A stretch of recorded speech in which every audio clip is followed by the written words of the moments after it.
vehicle pulls up alongside, and the driver shoots numerous times into the vehicle.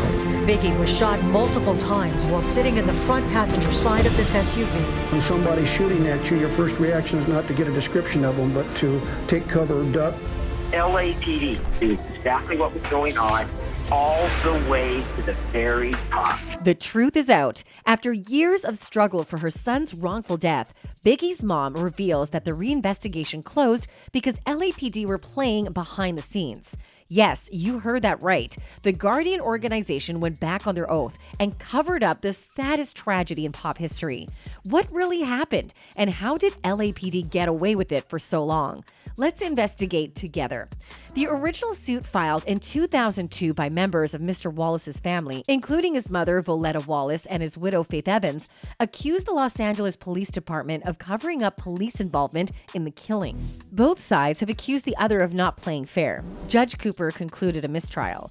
The police had intentionally withheld evidence. She later ordered the city to pay the estate $1.1 million in legal fees. But it was the second amended lawsuit against the LAPD worth $500 million, which really proved evidence of police corruption. Even Ice Cube feels the same way. Who killed Tupac and Biggie? I think both of these dudes were assassinated in some kind of way. But Biggie's seems a little JFK. Governmental to me. Fans also see eye to eye with Miss Evans. Hashtag who shot Biggie and Tupac. I've also learned the LAPD has and still is covering up the Biggie's murder because LAPD officers were involved. Another tweeted, hashtag Unsolved USA is immediately getting to the hidden accusations of Biggie murder. The LAPD were involved and Hang affiliated themselves. I knew it. The investigative journalist Broomfield, who made 2002 documentary Biggie and Tupac, said aspects of the killing suggested police involvement rather than a gangland shooting. I think that does involve members of the police force. It's a very significant murder. It was an incredibly neat executed murder, which didn't have any of the signs of a gang killing, which is typically spraying a car with bullets. But that is not all. Broomfield said that he returned for a follow-up documentary after Biggie and Tupac because he was pissed off about what was being portrayed about the wrong suspect, and now half of the world believes it. He wanted to publicize the right suspect because he owed it to Miss Wallace and his former comrade, Russell Poole. Now, you had half of America believing in something that was clearly not true. That was my motivation. I was fairly annoyed by what had happened, and I just felt Russell deserved something better, and so did Voletta, and so did the Biggie estate. They deserve some kind of closure. Detective Greg Kading sympathizes with the sentiment, as he also holds Voletta Wallace to a high regard. I love Voletta Wallace. I from the very beginning, me and my partner, that was our sole motivation, was to give her the answers that she deserved. While her heart suffers every day for the loss of her only son, she firmly believes that LAPD definitely mishandled her sole son's case. I have a very good idea who murdered Christopher, and I genuinely believe that the LAPD know exactly who did too. They've done their investigation, but they just refuse to move forward. I don't know why they haven't arrested who was involved. It seems to me that it's one giant conspiracy, and someone is definitely being protected somewhere down the line. And later, when this hopelessly broken-hearted mother took back her case against LAPD, Greg Kading believes that the organizations had successfully erased their traces and were very confident in winning the case. And the LAPD and the city of Los Angeles and their attorneys were like, ain't no way. We're not settling for a dime. We are going to trial, and you're going to have to try to prove what you're alleging, or you don't get a dime, because we're not settling. Now, for an agency to do that, they have to be extremely confident that they're going to win in trial. The documentary played an instrumental role in case development as the FBI members started to investigate the potential involvement of officers in the murder case. Even though legally the involvement of officers David Mack and Rafael Perez, the former Death Row producer and Crips gang bodyguard C-Style claimed, I saw David Mack. I hung around with Rafael Perez. They were not different to us, except they had badges. We did it. And both the accused officers were said to be near the Peterson Automotive Museum in LA on the night Biggie was killed in a drive-by shooting. as reported by an anonymous source. And to add to that, emotional interviews and graphic pictures in the documentary also lay bare the descent of Death Row Records into a debauched hub for gang members, including unseen pictures of Tupac and Knight partying with naked women in the labeled offices. According to Broomfield, both murders of Tupac and Biggie are related and are essentially the collateral damage in the gang wars. Both of whom, in a sense, paid for their art by both being killed. They got caught up in a gang war, really, that had nothing to do with either of them.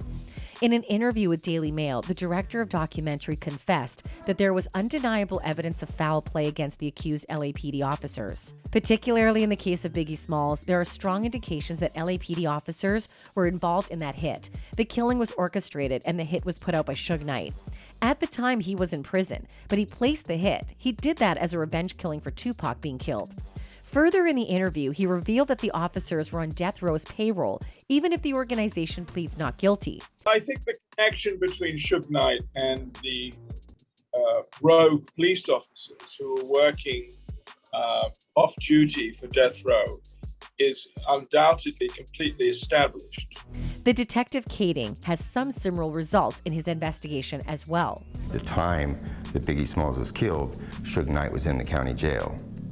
So in order for him to communicate with somebody on the street, he had to go through an intermediary, which was this female who was visiting him in jail. And according to Detective Kading, the female third party met with the alleged hitman Poochie and handed all the transactions in Suge's head. Kading says the woman would visit Knight pretending to be a legal assistant. That allows her to go in, sit down with Suge, and have unmonitored visits. Deputies can't overlisten on the phone. They can't stand there and overhear the conversation. Aside from the fact that the female third party exchanged the information for her safety, it looks like everything in the universe was trying to cover up this murder. The organizational corruption did not end with the labeled officers. The FBI was also deeply involved in it. According to a former head of the FBI's Los Angeles field office, Philip Carson, he had enough evidence 15 years ago to file charges against two crooked LAPD officers over the killing of Biggie Smalls. But unsurprisingly, his bosses at the time shut down his investigation due to pressure from the LAPD. But he did not stay put and accepted fate. When the federal agent retired, he took with him almost 3,000 pages of case documents and told his story to filmmakers who made an upcoming movie, City of Lies, starring Johnny Depp about the case. Carson told one of the movie's producers, Don Sarkowski, that his documents could rock the foundations of LA's law enforcement in a tape shared with Sun Online. LAPD, all the way to the very effing top, knew exactly what was going on. They briefed on certain stuff. I met with them, and for them to say anything different, I could prove to you not only how they knew, but how they obstructed this case and how they completely derailed it. It's hard for me to even explain how amazing it is what they did. In addition to that, Carson also believes that the senior members of the LAPD conspired with his bosses at the FBI and prosecutors to keep his evidence secret. The top officials were trying to save the city from bankruptcy after Biggie's mom, Valletta, filed a $500,000 lawsuit over her son's death and didn't want him testifying. The author of the book containing Carson's take on the case, Randall Sullivan, says, the LAPD was at risk for ceasing to exist. The financial hit of the lawsuit was going to be so enormous. There were already preliminary plans for either the sheriff's department or the federal government to take over the LAPD because the hit and the legal consequences were going to be enormous. And as the author predicts, the case can be refiled with added criminal charges. Perry Saunders, one of the attorneys of the rapper's family, said they believe Carson's explosive claims and were deciding whether to take action or not. We are digesting this stuff. Obviously, it's disturbing that the behind-the-scene action was so intense and was designed to avoid a murder being prosecuted. Phil was an honest cop from all I knew, straight shooter. I'd believe whatever he says about this. He has no reason to lie.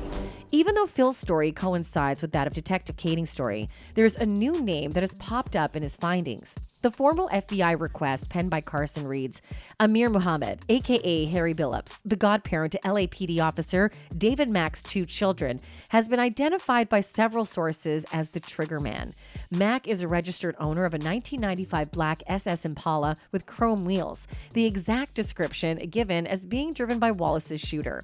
In an interview with All Hip Hop, the former agent revealed that there were certain things that were being withheld by LAPD. Moreover, they were not even allowed to take photos of the pictures present in their files.